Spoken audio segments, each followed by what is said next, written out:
Assalamualaikum warahmatullahi wabarakatuh. Alhamdulillahillazi an'amana bi ni'matil iman wal islam wa nusalli wa nusallimu ala khairil anam nabiyina Muhammadin wa ala alihi wa sahbihi wa barik wasallam ajma'in. Amma ba'du. Jemaah rahimakumullah, kembali kita duduk di dalam majelis ilmu kita tiap malam Rabu, di mana pada malam hari ini kita masih berada di bab haji, dan insya Allah kita akan menuntaskan pada rukun yang kelima. Kemarin sa'i sudah, jadi pada malam hari ini kita masuk kepada tahallul. Jadi untuk itu kita pahami sedikit dahulu bahwasanya urutan-urutan di dalam mengerjakan ibadah haji adalah suatu susunan diri kita, dari ujung rambut sampai ujung kaki bersama. Maka semua amal ibadah baik syahadat adalah dari ujung rambut sampai ujung kaki. Kemudian sholat ujung rambut sampai ujung kaki, karena semua informasi tentang diri kita diinformasikan Allah melalui amal ibadah yang kita kerjakan. Maka sangat disayangkan orang-orang yang mengerjakan amal ibadah ternyata ia tidak bisa mengenali ibadah itu sendiri pada rahasia dirinya. Nah, kemudian di mana rukun haji ini adalah rukun yang kelima, artinya disebut dengan rukun Islam. Maka Islam kalau kita sebut dengan arti berserah diri, atau Islam kita sebut dengan kembali atau cara hamba itu kembali dengan Tuhannya, maka kembalinya seorang hamba dengan Tuhannya itu harus dalam keadaan sempurna. Inilah dengan bahasa ayat wa'atimul haz, sempurnakan hidupmu. Jadi bila hendak bulik ke rumah itu bersihi dulu, berarti senang nicak, basuh dahulu hanyar masuk ke dalam rumah. Ini sebuah isyarat bahwasanya mengerjakan ibadah haji adalah menyempurnakan diri kita dan menyempurnakan cara diri kita di dalam berperilaku di dalam dunia ini. Di sini kita duduk di dalam bahasa tahallul. Tahallul itu adalah suatu ritual memotong rambut minimal 3 helai. Kapan kita memotong rambut? Di sini terjadi beberapa peristiwa. Kita kembali ke alam roh sedikit. Apakah di alam roh itu tidak terjadi pemotongan rambut? Maka kita mengingat bahwasanya ketika roh ia 3 kali persaksian diambil dalam keadaan lupa, dan ketika ia ingat yang disebut dengan ana-an-tola, itu sama dengan potong rambut, disebut dengan tahallul. Kemudian ketika seorang manusia yang dilahirkan dari seorang ibu, dari rahim, begitu ia keluar, maka keluarlah perintah wayuhlaqu ra'sahu, dan potonglah rambutnya, wayusama, kemudian beri nama. Kemudian manusia yang dilahirkan tadi, setelah dipotong rambut pada keadaan ia masih bayi, yang disebut dengan gulam, maka manusia tadi ia akan berproses hingga menjadi dewasa, memiliki akal. Ketika ia memiliki akal, maka akal ini mudah akan menyimpang, tidak bisa menyari. Maka turunlah wa'atimul haja, diperintahkan sempurnakanlah hidup.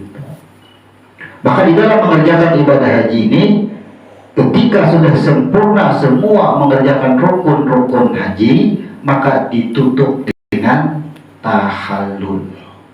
Nanti kita akan bahas dengan ilmu huruf itu akan mudah. Tahallul ritualnya adalah memotong rambut minimal 3 helai. Makanya di doa dalam memotong rambut itu sahabat ia berkeinginan bahwasanya setiap helai rambut yang dipotong itu akan membawa kebaikan dalam kehidupannya, atau setiap helai rambut yang dipotong itu akan mencegah daripada perbuatan yang buruk baginya. Nah, setiap helai minimal 3 helai.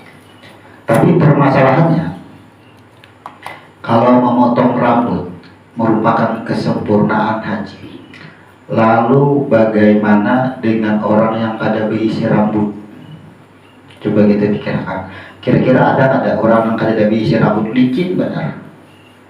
Selama sehelai pun yang kada berisi rambut, ada tuh. Bagaimana? Sedangkan sempurnanya ibadah haji adalah dengan tahallul. Maka apabila tahallul hanya dipahami dengan memotong rambut, maka bagaimana tadi yang gundul tadi? Nah, di sini pentingnya kita mempelajari bagaimana maksud perintah tahallul itu. Contoh, di zaman Nabi pun sudah ada. Bagaimana yang tidak memiliki rambut gundul, licin bahasa kita? Apa kata Nabi? Maka lakukanlah gerakan dengan hakikat memotong rambut. Jadi andak pisaunya, ya kan? Bahari itu kan zaman Nabi belum ada gunting. Oh, andak sini tot sekali ya, 2 kali, 3 kali hakikat. Berarti ilmu hakikatnya Nabi sudah pelajari dahulu. Kenapa manusia ini menolak syariat saja yang digawi? Itu banyak tuh. Artinya anti dengan ma'rifat, anti dengan tasawuf. Nabi sudah pelajari bahwasanya gerakan memotong rambut itu apa bedanya dengan gerakan mengangkat tangan ketika takbiratul ihram. Kalau orang kada bisa tangan, kayak bagaimana angkat tangan? Maka cukup lakukan dengan gerakan hati. Berarti apa? Di sini gugur syariat sebenarnya. Harusnya. Artinya orang yang mengerjakan memotong rambut tapi hatinya tidak mengikuti memotong apa yang ia potong, maka tidak sah tahallulnya. Orang yang mengangkat tangan ketika Allahu Akbar tapi hatinya tidak mengucapkan Allah Akbar, tidak membesarkan kebesaran Allah, batal takbiratul ihramnya. Sama itu. Berarti yang pelajari hakikat Nabi berdahulu sudah. Kenapa orang zaman Noya ini harap pada Nabi menolak itu? Karena itu sudah ditanyakan. Bahkan apa? Ketika sudah beberapa rukun mengerjakan haji, Aisyah bertanya, wah, ini ada darah keluar, air. Apa kata Nabi? Yang kada boleh itu kan tawaf. Karena tawaf adalah sama dengan hukumnya sholat. Lalu apa ya Nabi? Lalu Nabi menyembelih hewan sembelihan karena ini dalam keadaan haid. Makanya orang haid kada boleh sholat dan puasa, dibebaskan dia. Tapi ia ada bayar dam. Kalau orang haji itu kan disebut dengan bayar dam. Jadi semua apa yang diperintahkan Allah itu ada ruksahnya. Ruksahnya ini disebut dengan hakikat. Makanya perlunya belajar syariat, perlunya belajar ma'rifat, perlunya belajar thariqat, dan perlu belajar hakikat. Semuanya harus perlu belajar. Nah, jadi kita agar durasinya tidak terlalu panjang, langsung aja kita dengan ilmu. Kita akan mengurutkan urutan mengerjakan ibadah haji karena malam hari ini sampai di rukun kelima, berarti ini sudah sah. Artinya kalau di rukun yang ke-6 itu kan tertib itu hanya mengungkapkan urutan. Yang pertama, orang yang mengerjakan haji, ia diwajibkan mengambil miqat yang disebut dengan ihram.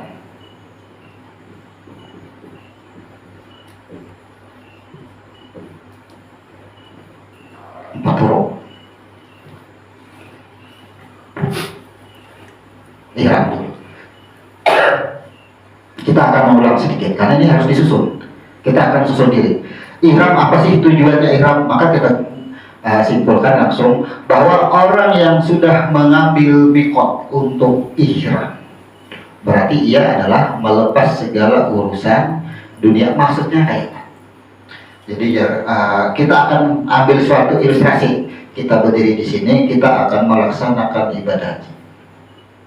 Di dalam rangkaian ibadah haji, tentunya ritualnya kita akan naik pesawat ingin berangkat.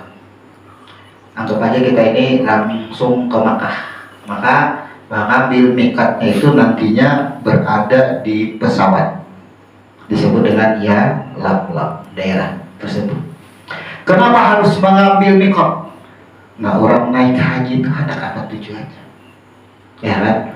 Pasti orang tujuh hendak ke Ka'bah. Ya kan? Hendak ke Ka'bah tujuannya. Kenapa hendak ke Ka'bah? Maka diri kita adalah ketika ia niat hendak menyempurnakan hidupnya, maka pertama-tama adalah menemui hati. Pertama-tama, ketika dia ingin menemui hati, itulah disebut dengan ihram.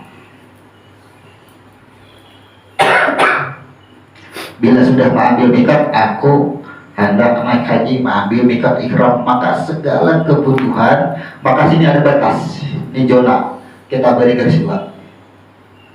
Ini tubuh kita di sini. Ini dunia. Tubuh ini sama dengan urusan dunia. Nah, maka tubuh kita tinggalkan, masuklah ke dalam hati kita. Jadi orang naik haji itu sama.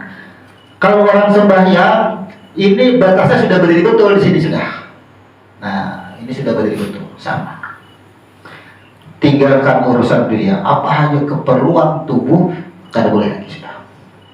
Contohnya apa? Banyak keperluan tubuh. Makanya ketika sudah orang ihram, kada boleh memotong rambut, kuku, kemudian memotong tanaman, merusak tanaman dan lain-lain dan sebagainya. Apalagi berbuat kebencian, itu diharamkan.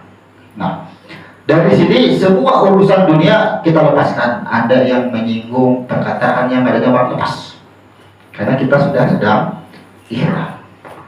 Ihram haram memasukkan urusan dunia. Nah, setelah ihram, mengambil mikat ihram, maka menuju masuk ke dalam Mekah. Ya kan? Disebut dengan Ka'bah. Ka'bah adalah hati kita. Ihram adalah suatu zona. Suatu zona bahwa sesungguhnya kehidupan kita adalah berada pada jiwa kita. Kita putuskan semua yang berlaku adalah jiwa kita. Kemudian jiwa ini letaknya di mana? Letaknya pada otak. Tuh. Jiwa itu letaknya pada otak. Otak kita berpikir. Wajar otak sadar sudah kehidupan dunia ini terlalu sibuk, kada ada habis-habisnya. Marilah kita menuju siapa sih. Ketika tangan ini bergerak, tangan bertanya. Ujar tangan, kenapa tanganku bisa bergerak? Ketika mata melihat, kenapa mataku ini bisa melihat? Ketika lidah bisa berkata, lidah bertanya, kenapa lidahku ini bisa mengeluarkan kalimat? Kenapa bisa mengeluarkan huruf? Otak akan berpikir. Ujar otak, untuk menjawab semuanya itu adalah jiwa yang memandunya.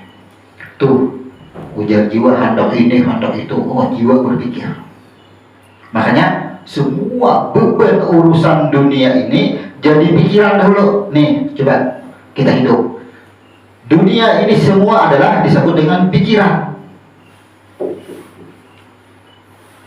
Pikiran tertumpuk, otak yang berpikir.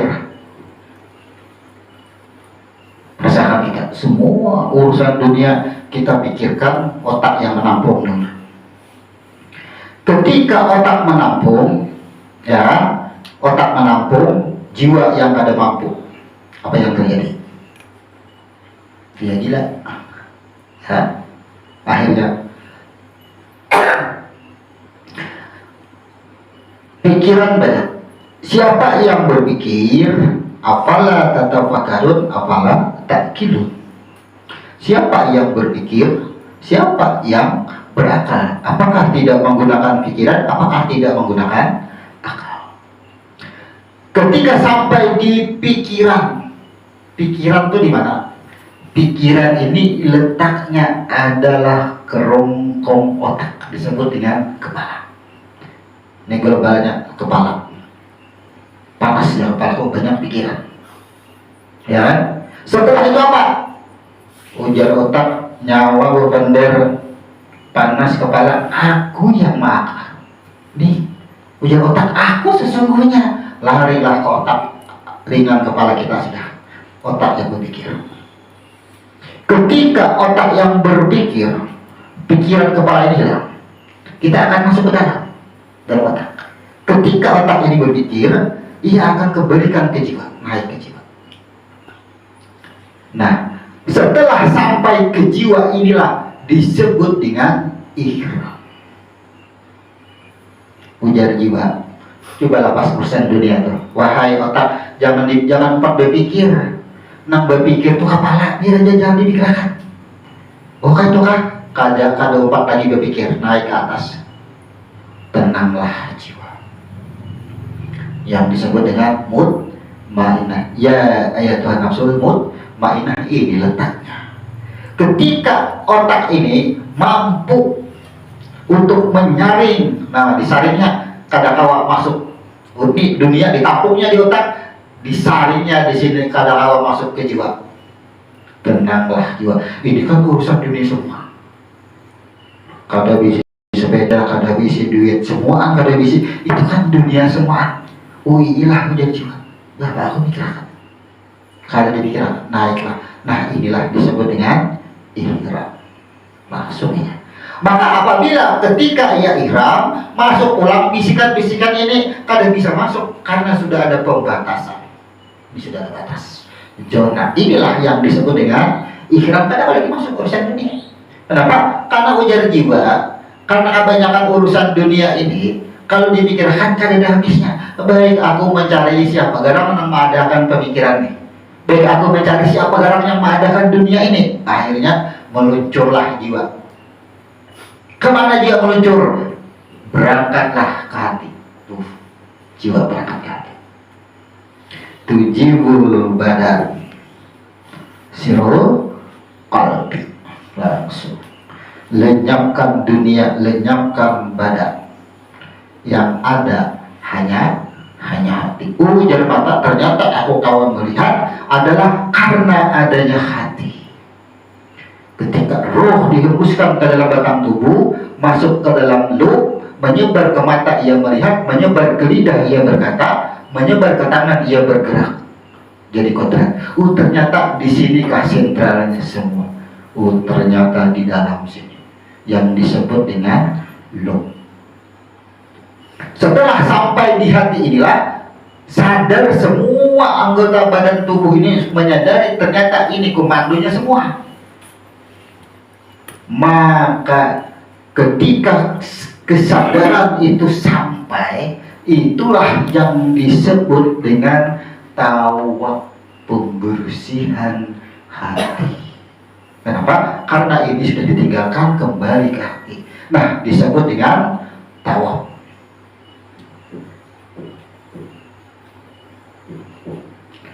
Tawaf kudum. Itu pertama. Jadi pertama datang ke Makkah itu kita langsung tawaf dahulu. Apa maksudnya kudum? Jadi kalau naik haji itu atau umrah sama aja, begitu sampai datang ke Makkah langsung tawaf, disebut dengan tawaf kudum. Tawaf kudum disebut dengan tawaf penyerahan. Penyerahan apa? Nih, penyerahan diri kepada roh. Jadi berdatang sampai sana sama aja Padahal hakikat kita tangan ini bergerak. Tangan mencari kenapa aku nih kalau bergerak masuk ke dalam hati. Ketika sampai masuk ke dalam hati itulah penyerahan. Upiankah yang menggerakkan mulut? Sama. Kita tawaf ke Makkah sampai di Ka'bah, bersihkanlah dengan 7 kali putaran. Kenapa? Makanya tawaf itu dimulai daripada Hajar Aswad. Simbol daripada Hajar Aswad adalah mulailah membersihkan hati dengan meninggalkan 3 lapisan hati yang utama: amarah, lawamah, dan mulhamah. Kalau bahasa kita, kalau hati ingin damai, hati ingin tenang, maka mulailah menenangkan diri itu dengan melepaskan sifat amarah, sifat kebencian, sifat sombong, sifat aku. Lepaskan itu semuanya. Kemudian lepaskan sifat lawamah, karena lawamah itu ibaratnya tangkap kepalanya buntut menghambat, tangkap buntut kepalanya menyeruduk. Tuh lawamah sifatnya. Kemudian lepaskan sifat mulhamah. Sifat mulhamah itu adalah cinta akan dunia kala akhirat. Mulhamah adalah orang yang memiliki ilmu dan mengetahui kebenarannya, tapi ia tidak bisa mengambil kebenaran itu. Disebut dengan mulhamah. Contoh, minuman itu kan haram. Duduk santai dibawakan orang. Ini paling larang nih sudah ya. Biasalah minum kalau biasa aja. Pak Ali, kamu jangan menukar, ada kata lagi nih. Tempur gratis. Tuh. Minuman tahu kita haram. Tapi kenapa kita minum? Karena kecintaan kita akan dunia lebih tinggi daripada akhirat. Disebut dengan mulhamah. Selama sifat itu masih ada, walaupun haji bolak-balik ke Makkah, ia tawaf dari Hajar Aswad, 3 sifat tidak ia lepaskan, maka gerakan hajinya tidak mendapatkan nilai apapun. Tidak dapat apa-apa. Hendak dapat haji mabrur, ya ada apa? Disitulah. Apa sih ciri-ciri haji mabrur? Bila kau melepaskan 3, lepaskan yang 3, kan 7 semua. Pakaian dunia dan pakaian akhirat. 3 pakaian dunia itu jangan dibawa. Kan itu rumus kita. Jadi kalau hendak mendapatkan haji mabrur, lepaskan yang 3. Bila hendak mamenan duit, orang datang haji itu mabrur kadanya, pancing emosinya. Bila masih amarahnya muncul, masih menyambati orang, masih sakit hati ketika dicela, belum mabrur lagi, belum mengenal dengan haji lagi, belum mengenal dengan Ka'bah lagi. Ia berhaji tapi ia tidak mendapatkan nilai haji. Kita berani mengatakan itu karena Al-Quran. Jadi tawaf disebut dengan tawaf. Tawaf pertama datang, tawaf pertama bertemuan dengan hati. Oh, ternyata piankah? Tadinya aku kau mendengar piankah? Kan itu tujuannya adalah masuk dulu ke dalam hati. Setelah sampai ke dalam hati, serahkan piankah tuh kudungannya. Maka setelah kita tawaf, maka tanggal 9 Zulhijjah kita persiapan menuju Zulhijjah. Persiapan menuju Arafah. Yang disebut dengan wudu.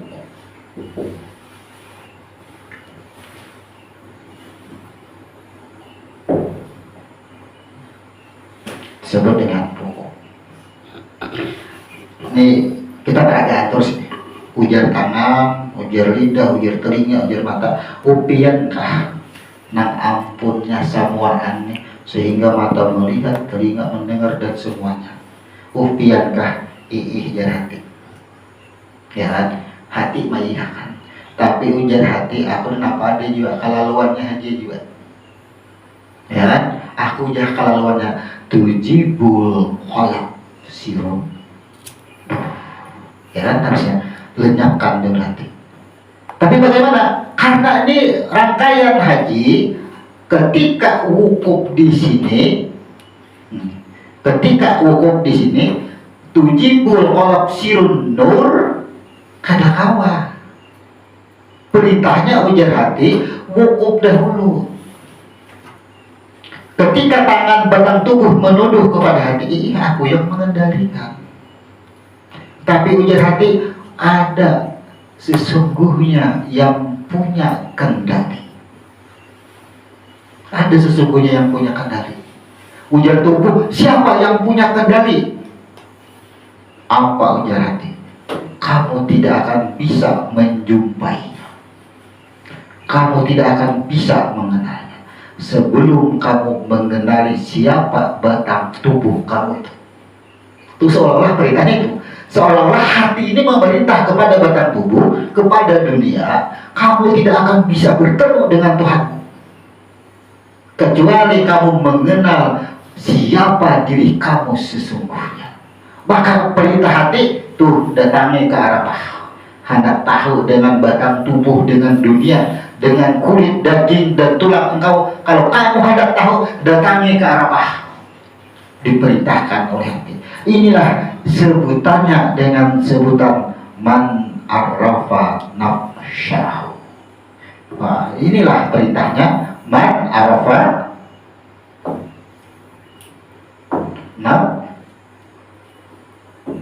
nafsyahu. Jadi hati aku namanggara akan, tapi ada yang lebih. Itu sesungguhnya penggeraknya. Ujar tubuh siapa? Nah, ujar hati datangi kaum ke Arafah, tahu untuk kisahnya. Berangkatlah kita ke Arafah yang disebut dengan wukuf.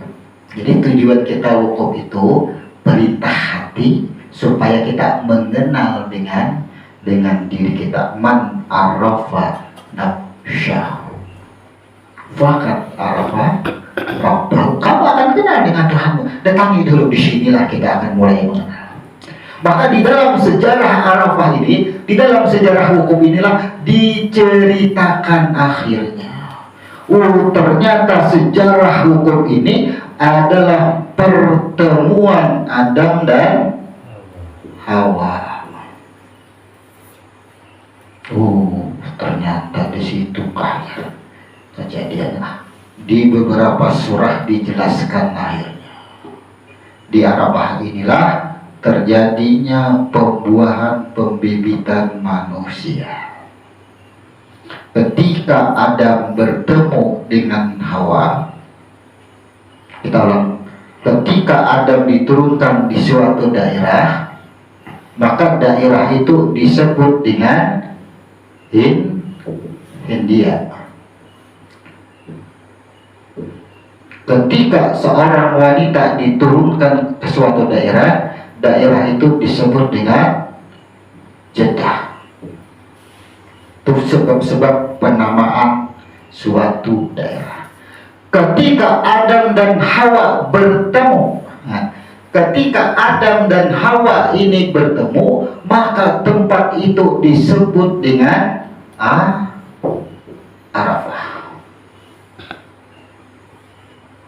Ketika Adam dan Hawa bertemu disebut dengan Arafah. Maka Al-Quran menceritakan di sini, diinformasikan, oh ya manusia, ibaratnya di Al-Quran, ingatkah engkau, ya Tuhan, aku keluarkan air dari tulang Adam. Ya, kemudian aku ambil persaksian alastu birabbikum bala syahidna. Ternyata terjadilah pertemuan ini dan daerahnya itu disebut dengan Arafah. Maka proses kejadian dari kita, si Adam menyemburkan air kepada Hawa. Ya, Quran jelaskan, ya kan? Al-Quran menjelaskan Adam menyemburkan air, maka Adam ini disebut dengan Rahman, menyemburkan kepada titik rahim. Tuh. Semburan Adam ke Hawa disebut dengan Rahman, menyerang kepada rahim, akan berbentuk huruf mim, disebut dengan jiwa, disebut dengan roh.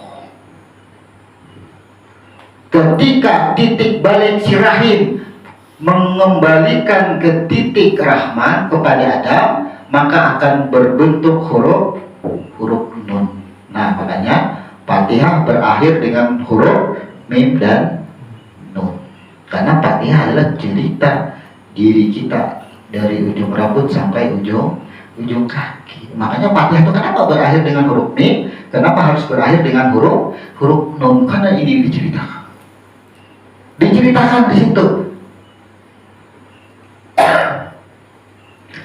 Adam menyemburkan air. Air.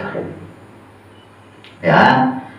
Ketika air disemburkan oleh Adam, maka Hawa melawan, rahim melawan. Perlawanan inilah mengaduk-aduk, akhirnya air menjadi darah. Darah mengental menjadi hati. Kemudian dibungkuslah hati dengan tubuh. Tuh, susunan diri kita. Jadi susunan diri kita dari air, makanya Al-Quran menjelaskan, aku jadikan kamu dari setetes air, aku jadikan kamu dari saripati tanah. Air dahulu, darah, hati, dan hanya tubuh. Tubuh masuk ke dalam hati, inilah batasnya. Nah, dari sinilah yang disebut dengan ihram. Masuk naik ke atas bati, tubuh kita nih hendak mencari jati diri kita yang sesungguhnya. Itu cerita diri. Jadi kalau kita umrah, haji, nikmatnya luar biasa karena kita sudah mengenali, ternyata kejadian tubuhku ini adalah air dahulu, darah, hati, dan tubuh. Dari sini kita kenal dengan tubuh kita. Kenal kita dengan tubuh. Man arrafa nafsyahu, kenal sudah dengan tubuh kita. Coba dari mana kita? Ini kita akan duduk semuanya dari mana? Tentunya daripada air. Sampai dihukum kita kenal sudah. Ternyata diri kita daripada air. Ketika air pun sudah diambil persaksian. Man syahida, artinya sudah diambil persaksian atau bersaksi. Air sudah bersaksi yang disebut dengan bala syahid. Ketika air sudah bersaksi, maka dibalaslah, diproseslah menjadi darah dan menjadi hati. Ketika hati sudah jadi, sebelum batang tubuh itu ada, maka hati menjalani 77 pertanyaan. 77 pertanyaan dulu, hanya batang tubuh aja. Nah, kita harus ingat kita. Ketika semburan air, Tuhan datang. Alastu birabbikum balasahina. Maka ketika balasahina berproseslah sampai ke hati, sampai di hati sebelum lahir ke dunia. Wahai hati, bahasa kita aja, sanggupkah engkau kalau aku hidupkan, lahirkan ke dunia? Ujar hati, seperti apa nanti kehidupanku di dunia? Diputarlah kehidupan kita di dunia. Jadi kita dudukkan malam hari ini, tahu sudah ketika masih berbentuk hati, kita kasih pak tunggul, kita menangis, kita sakit hati, sudah melihat kita tuh sudah semuanya sudah melihat nih kayak ini pakai naga badan kamu hidup di dunia, sanggup lah, sanggup. Oh, parah kayak semua. Istilahnya tuh, para semua setuju, hanya ada batang tubuh. Makanya di Al-Quran itu kenapa diharamkan mengeluh? Karena sudah berjanji. Jadi dunia ini bukan tempat mengeluh lagi. Ketika kita mengeluh, Allah haramkan. Kenapa sudah berjanji ikan bakal sudah maha kuni semalamnya. Jangan tidak ada kelahiran ke dunia. Itulah sebabnya kenapa ada yang keguguran. Bilanya keguguran, ujar hati, aku pada sanggup lah menjadi hidup mereka itu. Akhirnya berproses hati menjadi darah, keluarlah darah yang disebut dengan keguguran. Nah itu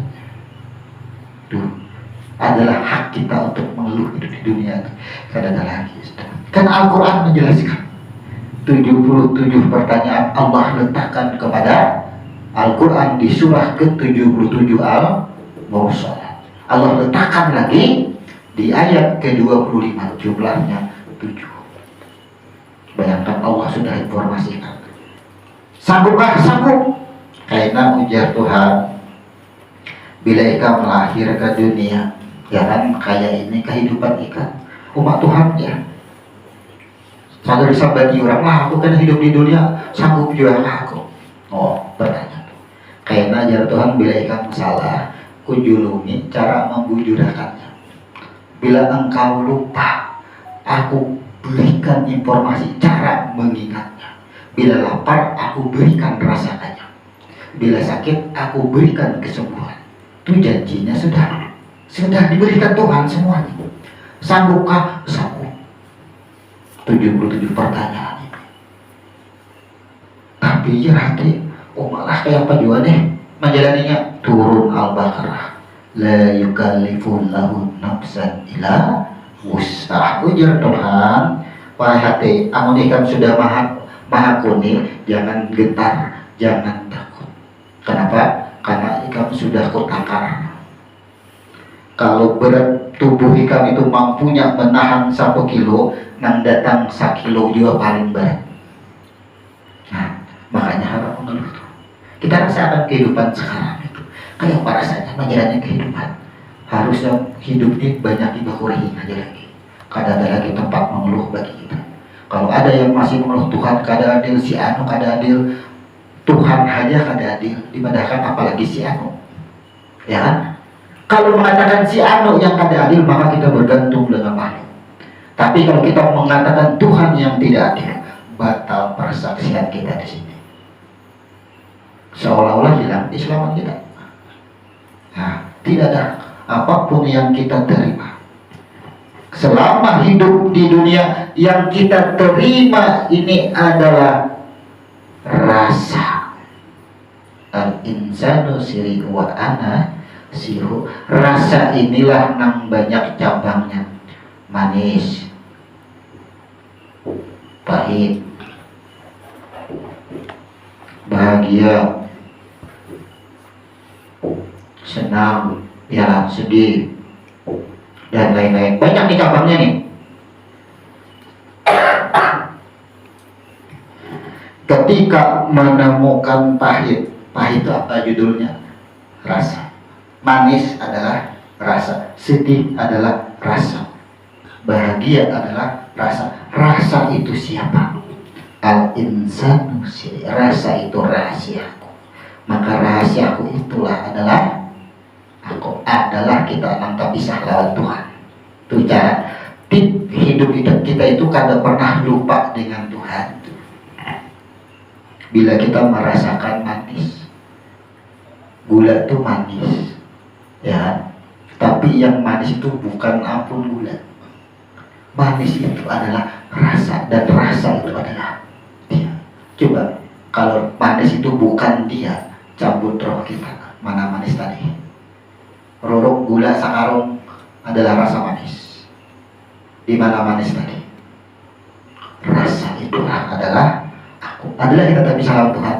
Ketika merasakan manis, tetap bertemu dengan Tuhan. Ketika merasakan kepahitan, tetap bertemu dengan Tuhan. Bahagia dan senang, bahagia dan sedih, kada pernah lupa akan Tuhan. Sebagaimana bala syahidna. Itu hidup kita harusnya. Karena itu Al-Quran, itu rumus hidup. Rumus hidup jangan pernah kada ingat lawan aku, ya Tuhan. Ini akan ada sangkut pautnya dengan tahallul. Makanya kita uraikan ini. Nah, inilah kita mengenal dengan diri. Setelah mengenal dengan diri, karena tadi man arafa nafsyahu, barang siapa yang mengenal akan dirinya akan mengenal dengan Tuhannya. Lalulah tiba sudah kenal dengan dirinya, baguli kai pulang ke Makkah ke Ka'bah. Ya kan? Baguli ke Makkah ke Ka'bah untuk tawaf ibadah. Tapi ada cara yang berikutnya. Setelah mengenal dengan diri, ia melakukan jamarat, melontar jumrah, akabah, ula, dan wusta. Nah, kita laksanakan dua perumpamaan ini. Yang pertama, setelah ia melakukan wukuf, ia kenal dengan dirinya, man arafa nafsahu, ia kenal dengan dirinya, maka ia akan kenal dengan Tuhannya. Syaratnya bagaimana? Yang pertama, setelah ia mengenal akan dirinya, ia kembali kepada Ka'bah. Tawaf ibadah, bujur hati, bujurikam. Ya bahasa kita ini tubuh berangkatlah hati, bujurikam. Ternyata dari air semua. Selama ini aku hidup salah, mengumpamakan, mengibaratkan hatiku seperti kaca, mengibaratkan hatiku seperti kertas. Apabila sudah kumal kadakawa rapi lagi kayak asal. Mengumpamakan hatiku seperti kaca, bila sudah retak dan sudah pecah, bila disambung pakai lem tetap kelihatan retaknya. Tuh hati nang kada selamat. Ternyata hatiku adalah seperti air, hatu bujur hati jadi banyu dicancang kada bebakas. Hati yang selamat, buliklah ke hati, bujuri kam hati ayat. Ternyata semua manusia yang ada ini adalah daripada air semua. Nah, hati aman sudah daripada air, hati semuaan. Di mana tadi dia nang sakit hati, nang bahagia tadi di mana orangnya? Sesungguhnya sakit ada di sini, bahagia ada di sini. Ini sama nampunya. Kenapa batang tubuh selama ini yang menyandang, makanya kada mampu menyandang batang tubuh. Ternyata ada di sini. Begitu sampai ke hati, nyaman hati menghantarkannya tadi. Apa yang kita rasakan nyaman kita hantar. Ujar hati, tugasku menghantar. Di mana tubuh tadi yang sakit, ujar hati aku sampaikan. Sakit itu kan rasa tuh, berbulih kurang ke aku. Berobat ya nyaman, berobat karena kita mulik sudah.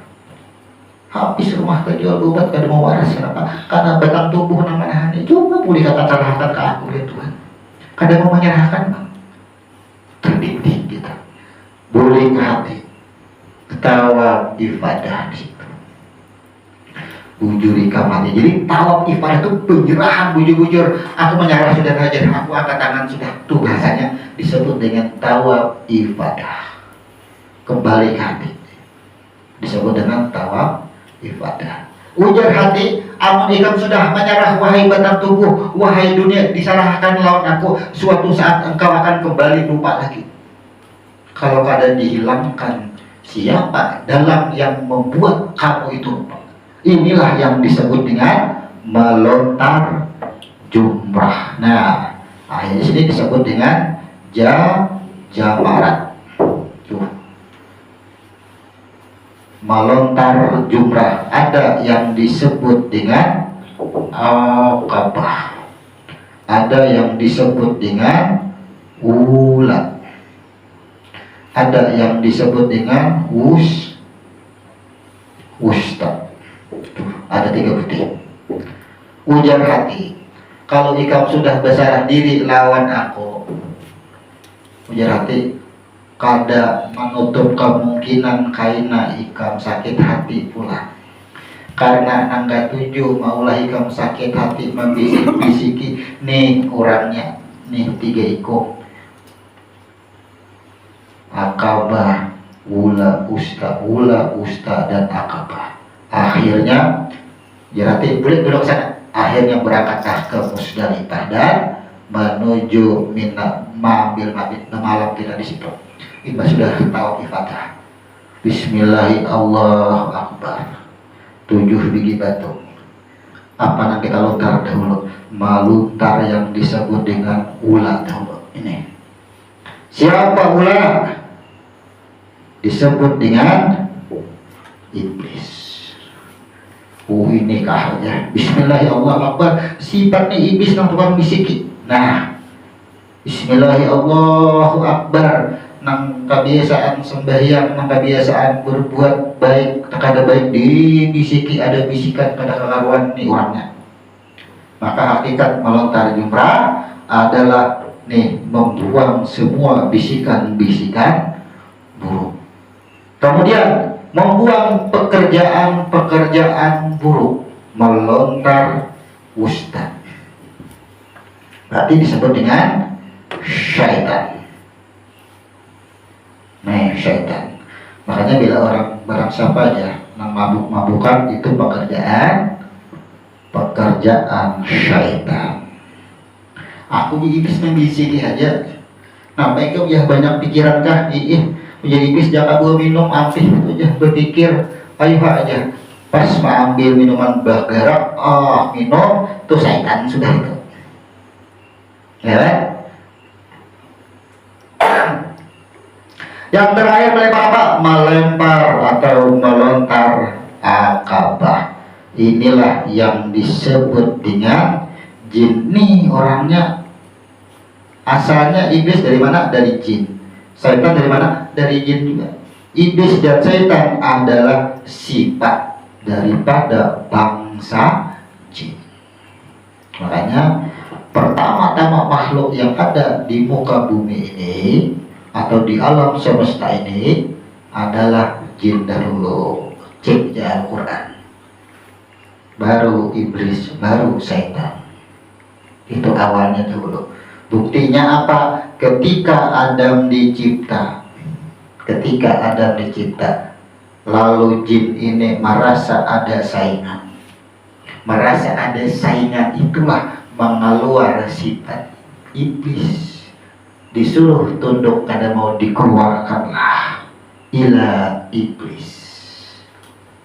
Nah, iba sudah jadi iblis dikeluarkan daripada surga, merusak manusia, buat kerusakan di muka bumi, disebut dengan pekerjaan syaitan. Nah, setelah tubuh mengadu ke hati, ujar hati buang dalam 3 supaya kaina itu kada berbuat keburukan lagi.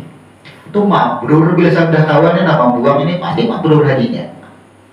Lakukan ini. Kemudian ada lagi cara setelah mengenal dengan tubuh, ternyata aku daripada air. Selama ini aku ada pinanduk dengan Tuhanku. Gara-gara siapa? Gara-gara nang 3 ini kah?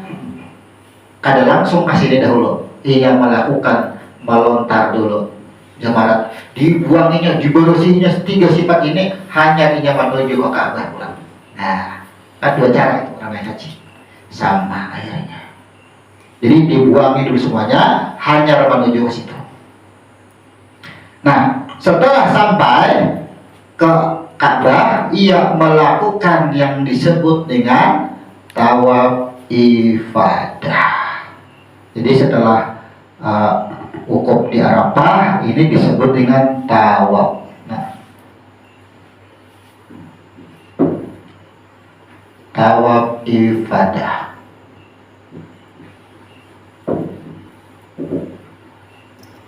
Tawaf ifadah dari situ. Di sini tawaf kudum, Arafah menuju tawaf ifadah.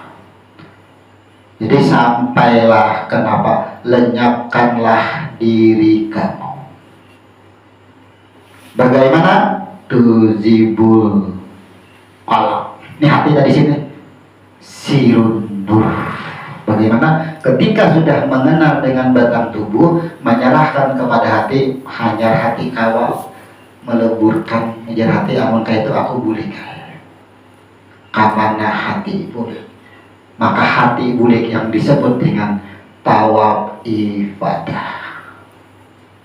Boleh kembali memproses semuanya kembali ke asal. Makanya tawaf, kalau di sini tawafnya berproses. Coba tawaf fa, di sini tawaf bi, persaksian ujungnya. Jadi tahu ifadah itu persaksian. Tujibul qalab sirun nur, disinilah persaksiannya muncul, nurullah muncul di situ, disebut dengan nurullah. Ini maksudnya tujibul qalab sirun nur, man arafa nafsahu faqad arafa rabbahu. Disinilah kita kenal tuh rabbahunya, titiannya gitu. Karena sudah mengenal dengan batang tubuh, boleh kasih ujar hati, aku boleh tujibul qalab sirun nur, disebut dengan tawab, disebut dengan tawab ifadah. Makanya huruf taw itu kan dua, tawab dengan huruf fa. Apa maksudnya? Ini masih proses. Ini tawab dengan persaksian. Apa yang bersaksi? Air tadi mempersaksikan. Air dari mana? Nah, naik kita ke atas skema. Air dari mana? Oh, ternyata air daripada Adam.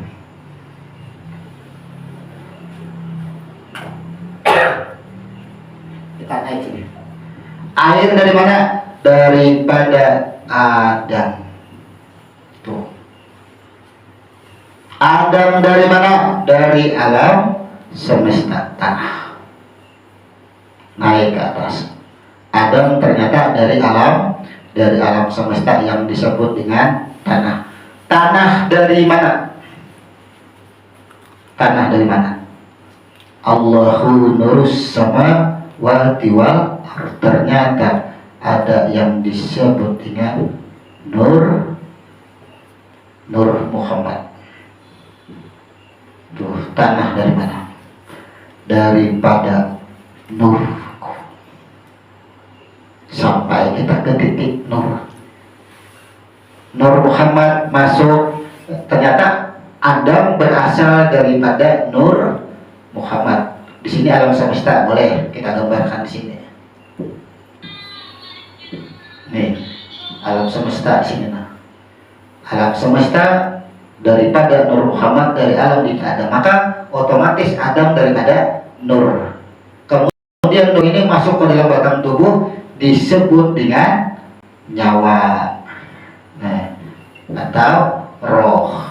Nah, inilah ternyata kulit, daging, dan tulang berasal daripada roh, daripada nyawa. Nyawa ini pun berasal daripada Nur Muhammad. Naiklah ke atas, daripada Nur Muhammad ke asal berataan kita ini, ya kan? Setelah sampai di Nur Muhammad, ibarat lampu Nur Muhammad ini cahayanya ya. Dari mana nur? Nah, naiklah ke atas. Nurun ala nurin, yang disebut dengan si Ahmad. Nur yang bernama Ahmad. Nah, naik kita. Alif 1, alif 2. Nah, tuh. Man arafa nafsahu faqad arafa rabbahu. Kenalnya dengan Tuhan sampai di nur. Tujibul qalab sirun nur. Mereka muat sudah dengan nurnya. Maka sampai di nur pun meleburkan diri. Tujibul nur siru anna. Naik lagi ke atas, anak yang disebut dengan ahad. Nah, pertemuan kata itu benar. Man arafa nafsahu faqad arafa rabbahu. Kena sampai di tawaf, selesai. Amun sudah kenal dengan Tuhan, kenal kita dengan Tuhan kita, apa yang terjadi? Barulah aku jadikan batang tubuh. Nih, hanya diulah. Ketika hati ini sudah mengenal dengan Tuhan, sudah kembali dengan Tuhan, barulah disebut dengan adanya batang tubuh. Di dalam rukun haji disebut dengan sya'i. Tuh. Ya, disebut dengan sya'i.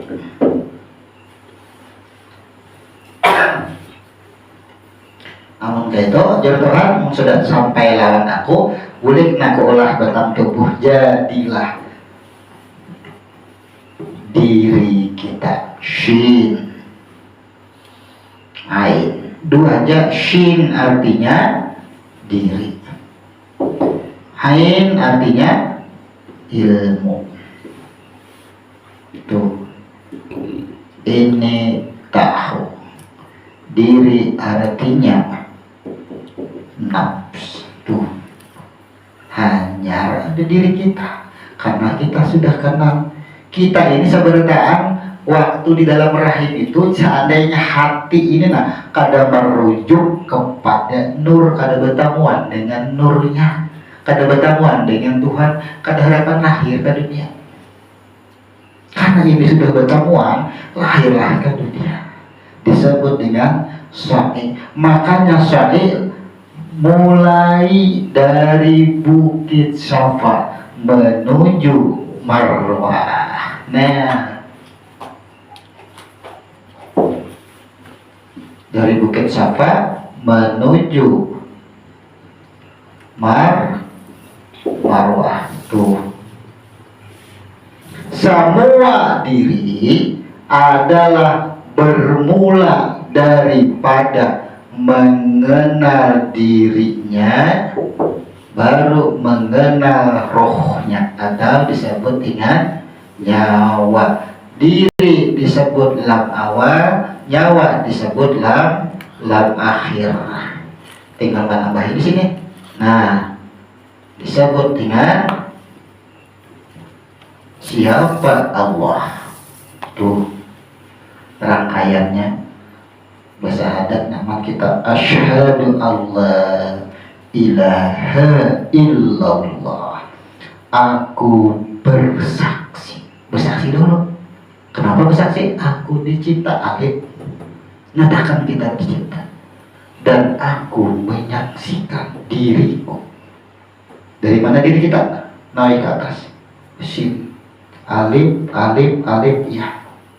Ternyata diriku daripada alif, alif, alif dan ya, alif Adam, Ahmad dan Ahad. Oh, ternyata diriku dari situ semua. Nyatakan itu. Setelah nyata, siapa yang berani menyatakan? Karena adanya ilmu. Allahu nurus syamawati wal ardh. Aku jadikan alam semesta daripada nurku beserta isinya, semua ilmu, dan semua adalah ilmu takluk, disebut dengan tahu, cukup diketahui. Jadi malam ini kita harus tahu dulu siapa diri kita. Tahu sudahlah diri kita. Ternyata diri kita, aku dicipta. Aduh, siapa yang bernama Allah? Allah itu singkatan menjelaskan bahwa manusia dicipta. Lam awal adalah diri. Setiap diri ini disebut dengan nama, bentuk, rupa. Lam akhir disebut dengan sifat atau disebut dengan nyawa. Aku menyaksikan kulit, daging dan semuanya adalah rupanya. Aku menyaksikan gerakku, semuanya adalah rohnya atau sifatnya. Nah, disebut dengan Allah. Tuh nikmat syahadat kita. Disebut dengan sya'i. Makanya dari Bukit Safa dan Marwah. Kita dulu menceritakan sya'i yang sudah kita ceritakan. Perjalanan Siti Hajar dari Bukit Safa menuju Marwah, sampai di Marwah selama 7 kali putaran, barulah bertemu gemercik air di bukit Marwah.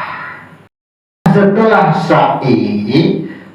sa'i barulah kita memotong rambut. Coba, kalau sa'i berarti diri kita ada seutuhnya. Diri kita ada berarti sudah ada batang tubuh dan sudah ada rohnya. Disebutlah manusia. Setiap manusia disebut dengan tahallul. Tuh.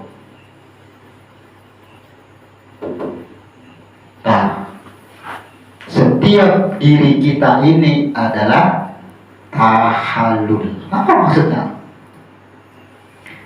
Maka setiap diri harus dicegah.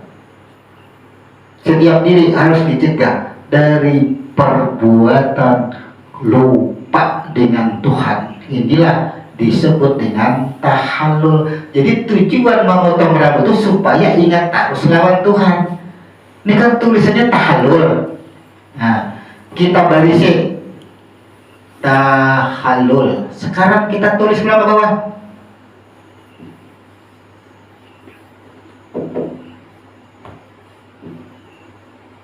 Apa?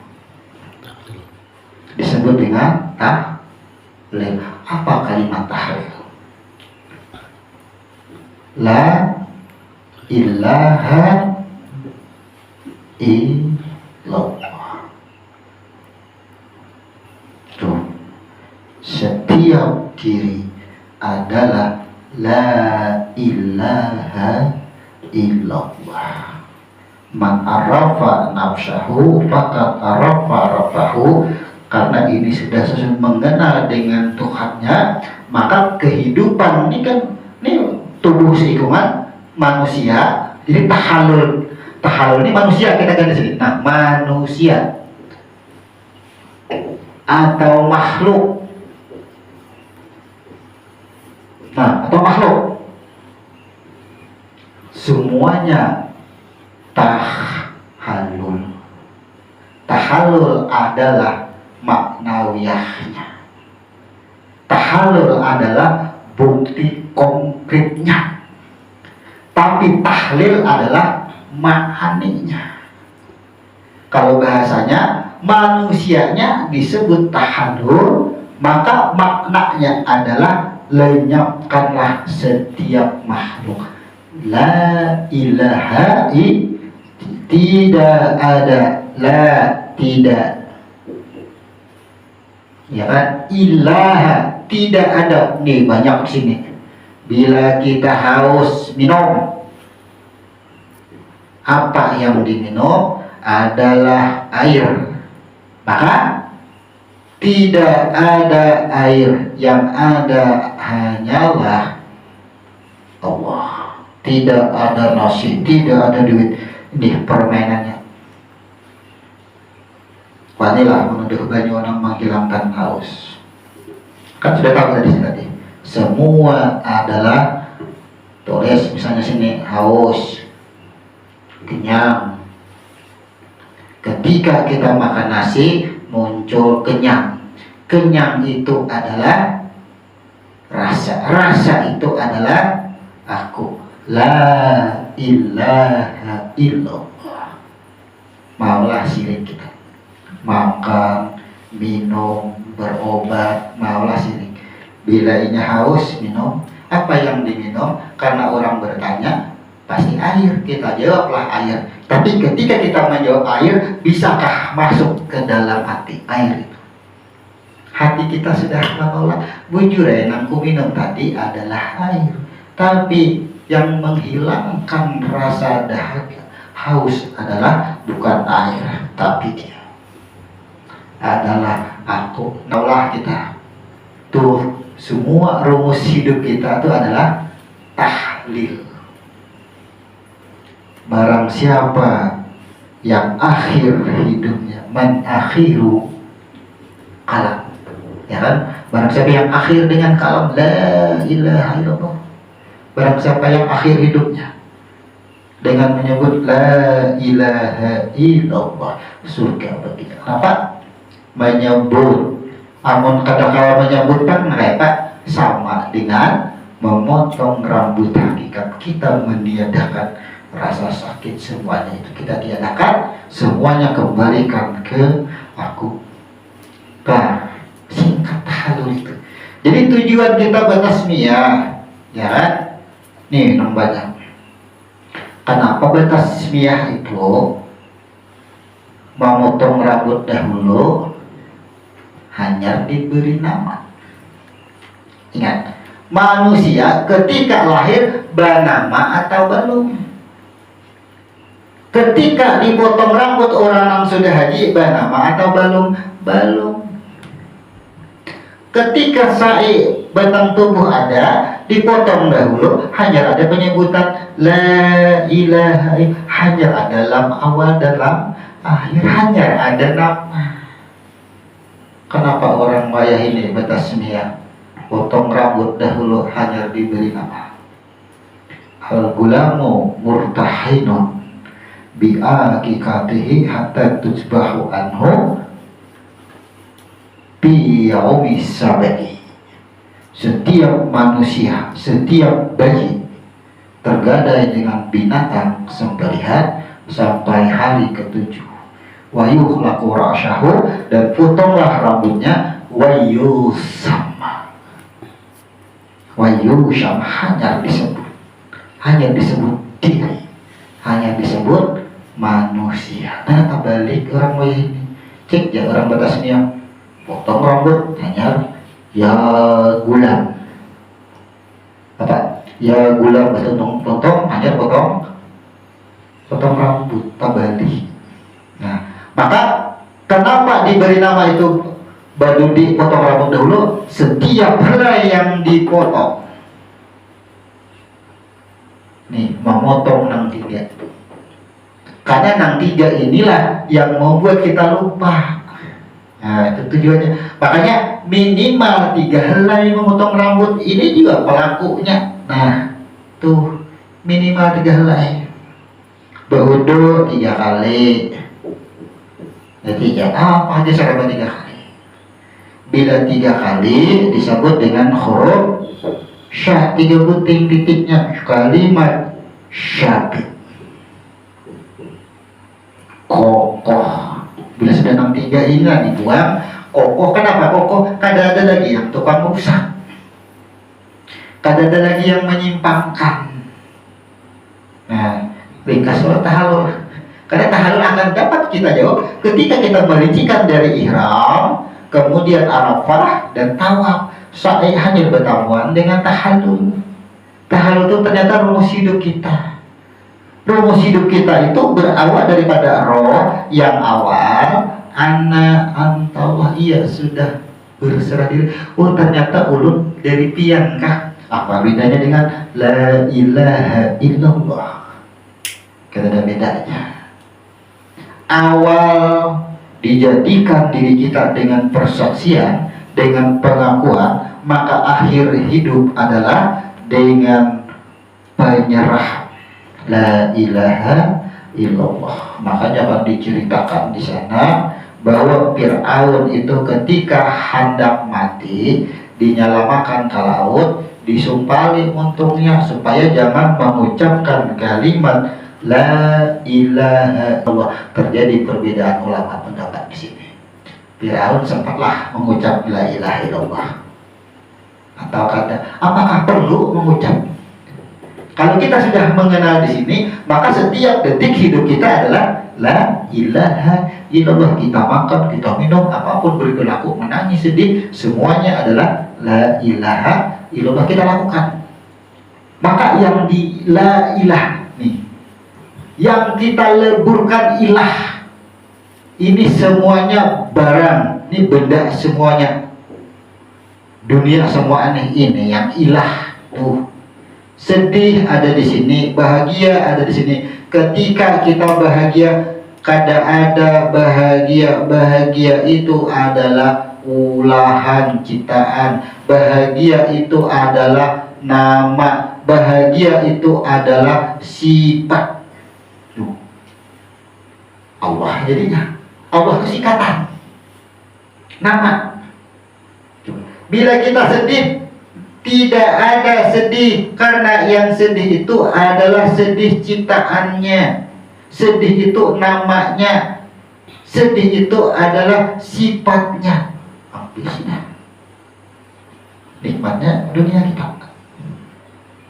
Jadi berlakulah normal hidup di dunia, tapi syaratnya la ilaha illallah tahallul. Sama dengan tahlil. Jadi itu sangat pendek rumus tahallul itu. Tahallul dan tahlil. Kalau mau kita pecahkan tuh huruf ta, ha, lam, lam. Nah, jangan bertitik dahulu. Huruf pertama yang dicipta Tuhan bentuknya ini, bentuknya nih. Belum bertitik. Ya. Ketika roh dihembuskan warna fatufihi birru, roh ditanya.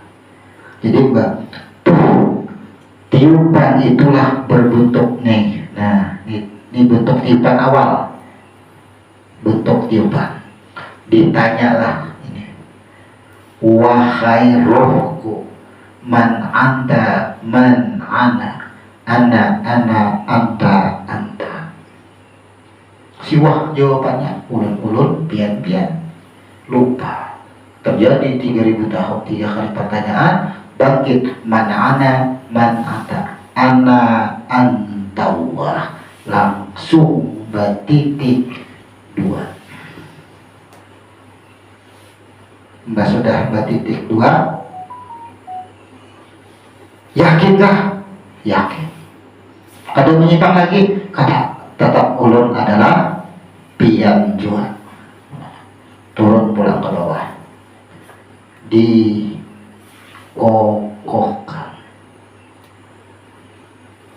Ya. Setelah dikokohkan, kada menyimpang lagi kah? Kada, berangkatlah nang 2 nya. Titik 2 berangkat naik ke atas. Siapa yang titik 2?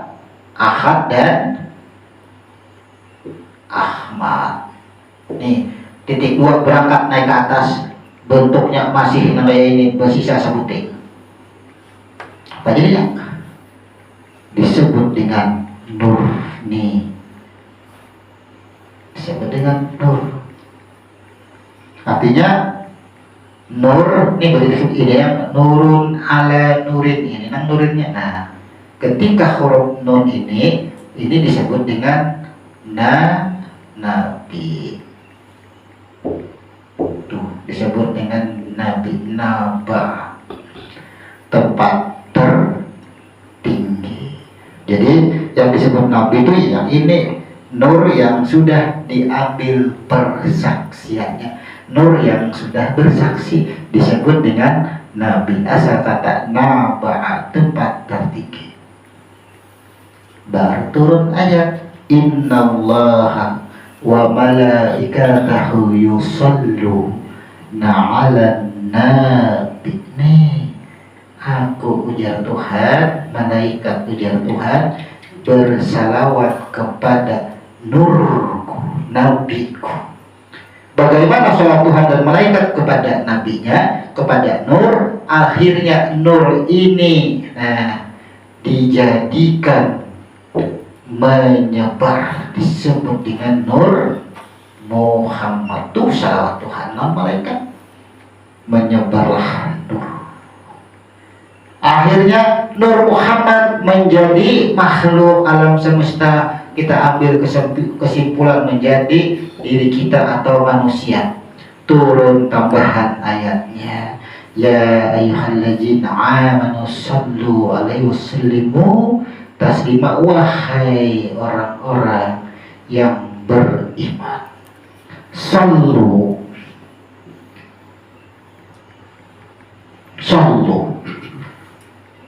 ingatlah perjanjian engkau itu hanya sekedar makhluk, maka beraktivitaslah, berlakulah sebagai makhluk. Itu selawat kita. Apa selawat kita? Bila lapar jar Tuhan disuruh makan, salawat namanya. Tuh, sallu, kembalilah, akuilah diri kamu sebagai makhluk. Engkau sudah menerima fitrahku, tugas. Apa tugas engkau? Di 77 pertanyaan bila engkau salah ikam makhluk, aku beri jalan untuk membenarkannya. Laksanakan itu, salawat itu bentuknya. Bila ikam lupa dengan aku, temui aku, disebut dengan sholat. Salawat juga ngarannya. Bila ikam dimamai orang, diucapi orang, ikam berdiam pada malawannya. Kenapa? Karena ketika engkau berkata akan membangkitkan 7 lapisan hati, menimbulkan 7 lapisan hati, amarah, lawamah, dan mulhamah. Engkau diam karena engkau tidak mau memakai 3 sifat itu, karena engkau melepaskan 3 sifat itu. Salawat. Ya ayyuhallazina amanu sallu alaihi wasallimu taslima. Itu yang bersungguh-sungguh, yang meninggalkan. Itu maksudnya salawat. Maka di sini banyak yang mengamalkan salawat, macam-macam salawat. Akhirnya salawat menjadi perdebatan. Allahumma salli ala Muhammad, Allahumma salli ala Sayyidina Muhammad. Jadi perdebatan. Berdua-dua sama membaca aja, tapi tidak memahami makna di dalamnya. Kosong juga. Kalau ada pahamnya, Allahumma salli ala Muhammad, Allahumma salli ala Sayyidina Muhammad. Ia baca tapi hatinya masih memakai 3 sifat, amarah, lawamah, dan mulhamah. Di mana bukti salawatnya? Sedangkan di sini, selama masih ada 3 apa ujar hati, selama masih ada 3, kadang hawa sampai kepada nur. Makanya begitu tawaf di sini, apa perintahnya? Jamarat, bersihkan dahulu yang 3 ini, hanya kau menemui nur, hanya kau bertamuan dengan Tuhan. Buat apa kita sholat? Buat apa kita membaca sholawat? 3 sifat masih ada. Kada kau sampai. Inilah maksudnya syariat itu bujur, tapi yang membujurakan itu makrifatnya.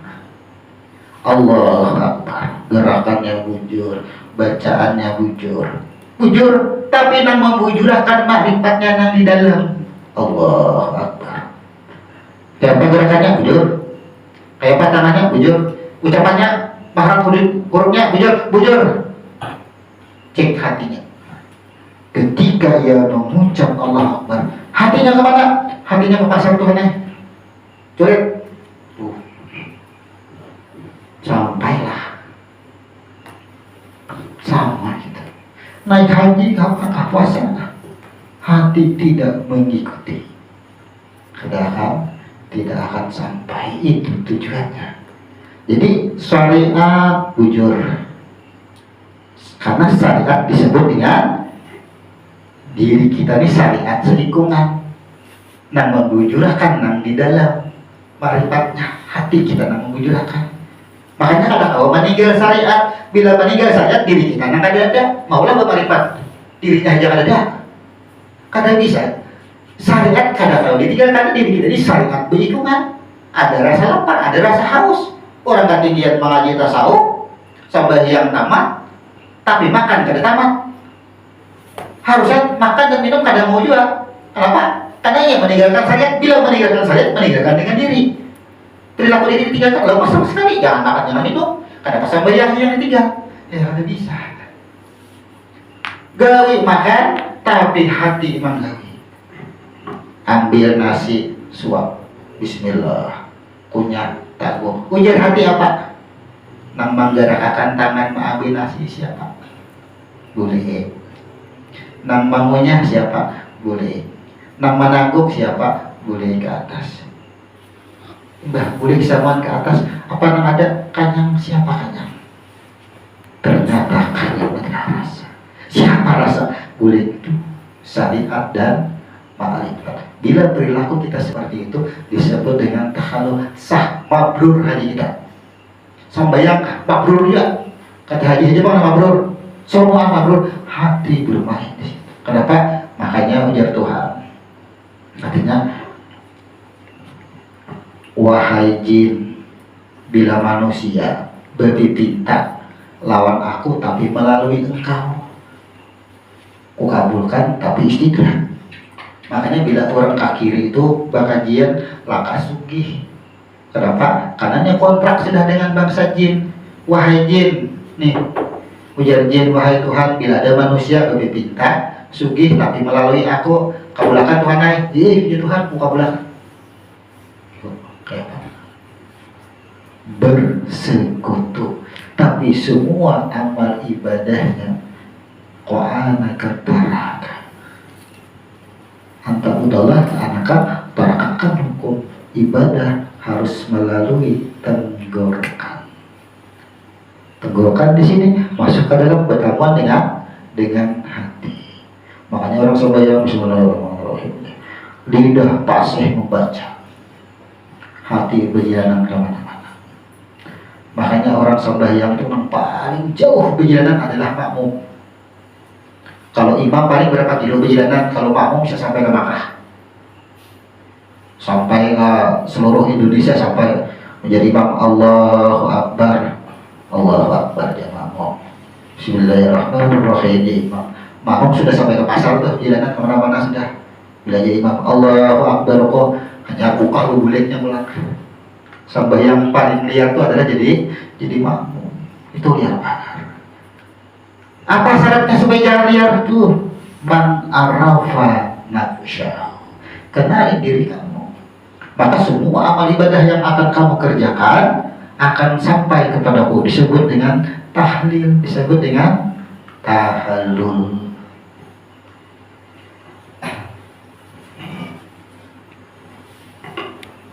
Nah, jadi itu uraian singkat kita tentang tahallul.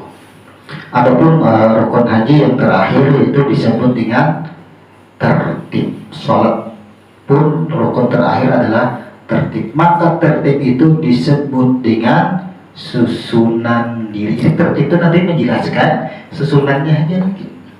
Tertib itulah diri yang tersusun, disebut dengan tertib. Insyaallah minggu depan kita akan bahas tentang rukun tertib di dalam bab haji. Kita tutup. Subhanallahumma wa bihamdika asyhadu an la ilaha illa anta astaghfiruka wa atubu ilaik. Assalamualaikum warahmatullahi wabarakatuh.